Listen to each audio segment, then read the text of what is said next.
Selamat datang di Bahasin Buku. Nah, hari ini kita bakal kupas tuntas satu karya antropologi yang, wah, legendaris banget ya. Agama Jawa atau judul aslinya The Religion of Java oleh Clifford Geertz. Betul, buku ini tuh kayak semacam mesin waktu ya, yang bawa kita balik ke Jawa tahun 1950-an. Iya, ini kan hasil riset Geertz di satu kota kecil di Jawa Timur yang disamar namanya jadi Mojokuto. Terbitnya pertama kali tahun 1960. Jadi ini benar-benar potret masyarakat di zaman itu ya. Tapi meskipun udah lama banget, rasanya kerangka berpikir Geertz ini masih sering loh dipakai acuan kalau kita ngomongin soal Jawa. Tepat sekali.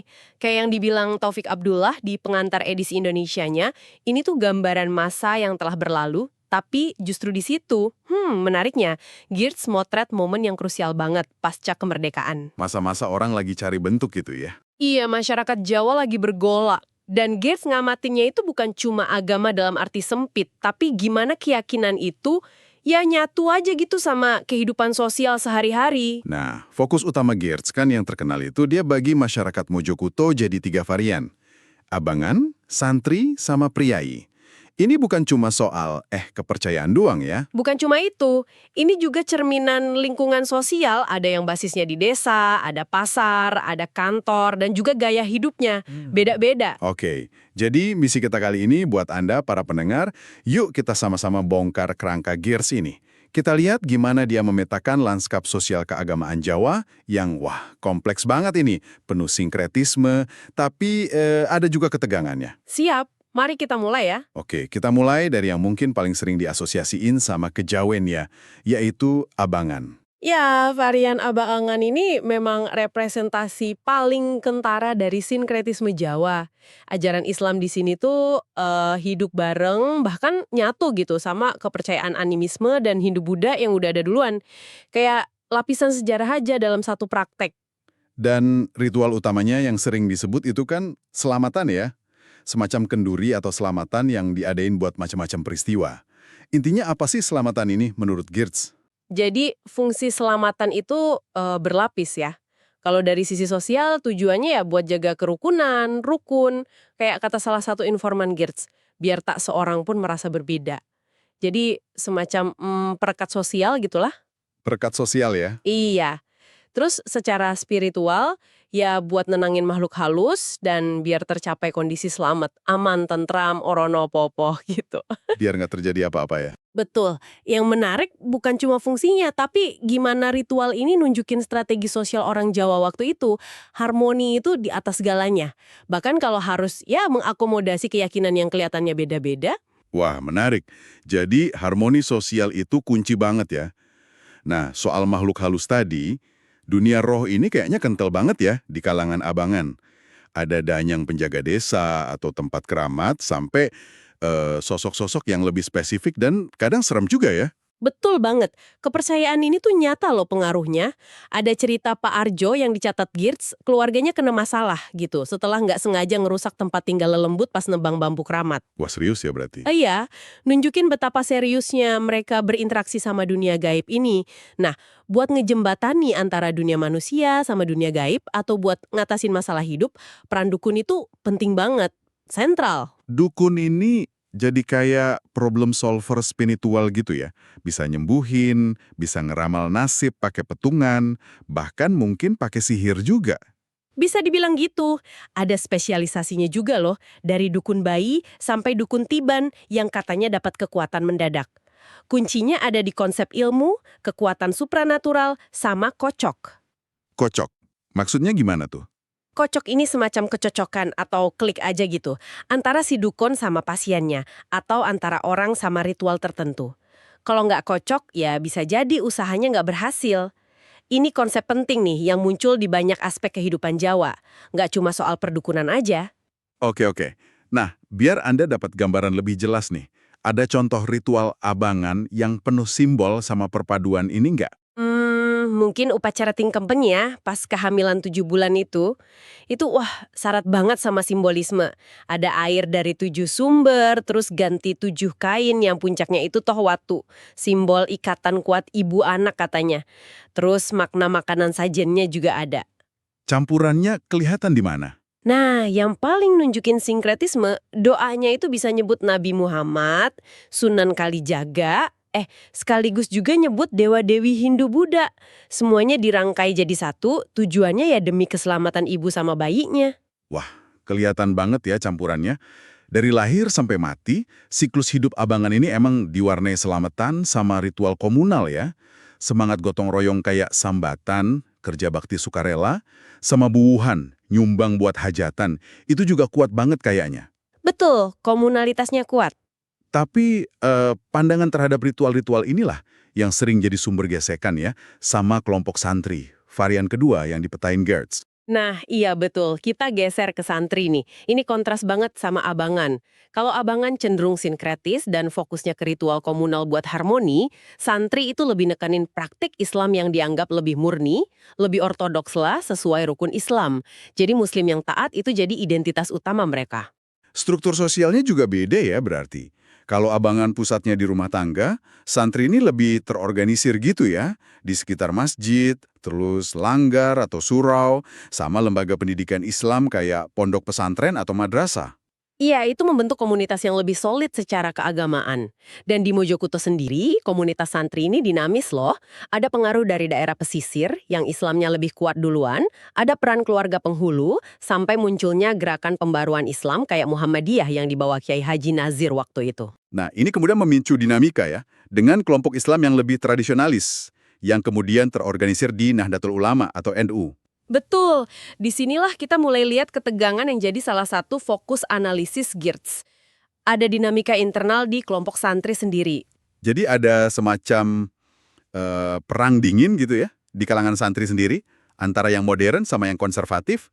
Bedanya apa sih yang mendasar waktu itu? Perbedaannya cukup signifikan dan kerasa di banyak bidang loh. Misalnya soal sumber hukum ya. Modern kayak Muhammadiyah atau Masyumi waktu itu lebih nekenin buat kembali langsung ke Quran dan hadis. Sementara yang konservatif, NU, itu sangat menghargai kitab-kitab kuning, warisan ulama klasik, sama fatwa para kiai sebagai panduan penting. Pendidikan juga beda kan? Dengar-dengar modern bikin madrasah yang ada pelajaran umumnya. Sementara konservatif pertahanin pondok yang fokusnya ke kitab kuning. Tepat. Terus soal takdir juga gitu. Modernis cenderung lebih nekenin ikhtiar, usaha manusia. Konservatif lebih ke tawakal, penyerahan diri sama kehendak Tuhan. Sikap ke tradisi lokal abangan juga beda ya? Nah, itu juga jadi pembeda. Modernis cenderung lebih kritis, pengennya memurnikan ajaran. Konservatif seringkali lebih lentur dan akomodatif, selama nggak dianggap bertentangan frontal sama akidah. Bahkan, soal teknis ibadah aja bisa beda, kayak jumlah rakaat tarawih atau cara nentuin awal puasa. Wah, cukup kompleks ya perbedaannya.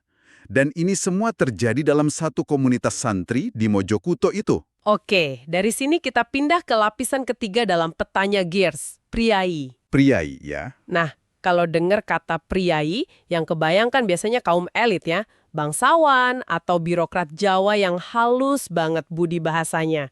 Ini nih yang sering dianggap Jawa banget itu. Gambaran itu nggak salah sih, priai memang merujuk ke elit birokrat atau bangsawan keraton. Ciri utamanya itu penekanan pada etiket, kehalusan, alus gitu, sebagai lawan dari kekasaran atau kasar, sama pendalaman kehidupan batin atau kebatinan. Pengaruh tradisi keraton Hindu Jawa memang kuat banget di sini. Konsep kuncinya apa buat priai? Yang bikin beda pandangan dunia mereka? Konsep sentralnya itu rasa. Ini bukan sekedar emosi biasa loh ya, tapi perasaan yang halus banget, intuisi yang mendalam, yang dianggap sebagai inti diri sejati, bahkan bisa dianggap manifestasi Tuhan, Gusti dalam diri. Wah, dalam ya maknanya. Iya, jadi tujuan hidup idealnya itu mencapai tentrem ing manah, ketenangan batin. Caranya lewat pengendalian diri dan olah rasa. Nah, pengejaran rasa inilah yang kemudian melahirkan etiket mereka yang ya super halus itu. Oh, jadi etiket itu bukan cuma soal sopan santun biasa ya, tapi ada kaitannya sama pencarian batin, termasuk cara bicara yang nggak langsung, pasemon itu, terus sikap andap asor, merendah, bahkan penggunaan tingkatan bahasa Jawa yang rumit itu, ngoko madya kromo. Persis, semua itu cara buat jaga harmoni, hindarin konflik terbuka, dan nunjukin tingkat kehalusan batin seseorang. Dan pengejaran rasa ini juga nyambung banget sama kecintaan mereka pada seni alus atau seni klasik Jawa. Kayak wayang sama gamelan itu ya. Berarti ini bukan sekedar hiburan aja dong. Jauh dari itu. Buat priayi, wayang, mau itu kulit atau golek, itu medium filosofis, mistik, bahkan ritual. Lakon Mahabharata atau Ramayana itu ditafsirin secara simbolis. Misalnya pertarungan Pandawa yang alus melawan Kurawa yang kasar, itu dianggap cerminan pergulatan dalam diri kita sendiri. Oh, gitu tafsirannya. Iya, tokoh kayak Semar, dewa yang jadi punakawan bijaksana itu penting banget.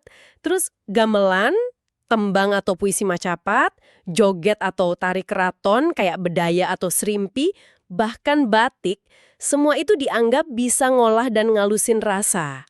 Ini kontras banget ya sama seni rakyat yang lebih populer di kalangan abangan, kayak ludruk atau jaranan, yang sama Geertz disebut seni kasar.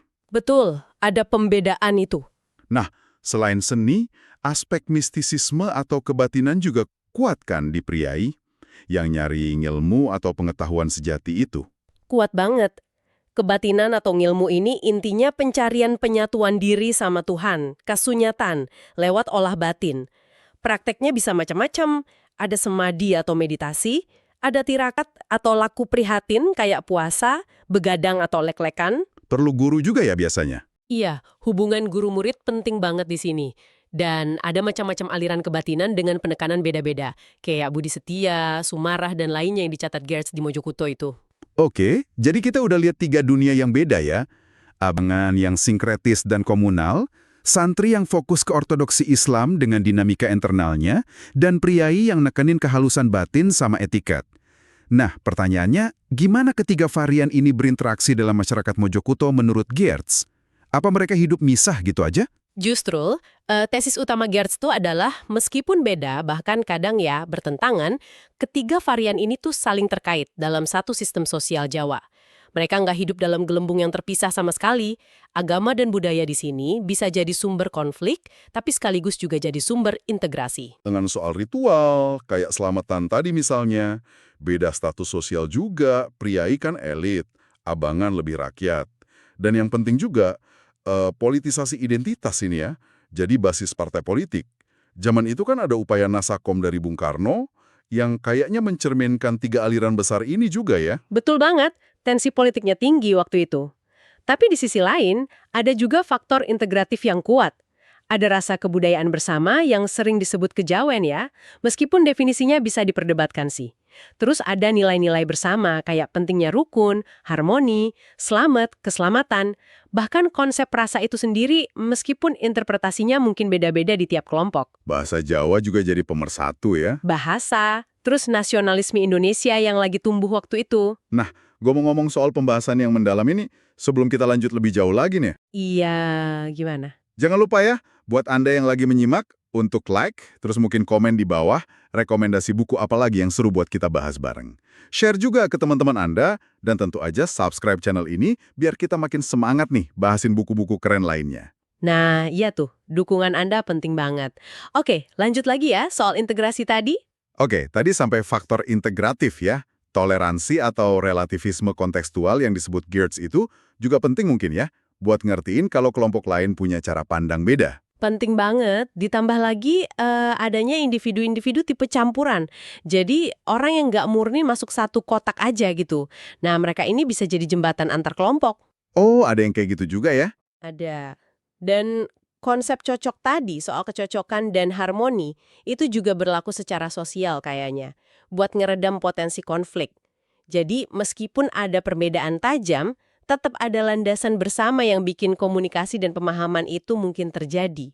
Ya walaupun mungkin terbatas. Sama-sama merasa sebagai orang Jawa lah. Jadi, agama Jawa versi Geertz ini ternyata sebuah potret masyarakat yang, wah, berlapis-lapis banget ya. Dinamis, penuh warna, tapi juga penuh tegangan. Model tripartit abangan, santri, priai, ini ya meskipun mungkin ada penyederhanaan di sana-sini, memang nawarin lensa yang kuat sih buat mahamin kompleksitas masyarakat Jawa di pertengahan abad ke-20. Betul. Tapi kita harus selalu ingat konteks historisnya ya. Ini potret tahun 50-an. Ya, benar. Nilai abadi buku ini ada pada kedalaman etnografinya sih menurut saya. Geertz itu berhasil banget nangkep denyut nadi sebuah masyarakat yang lagi di persimpangan perubahan besar.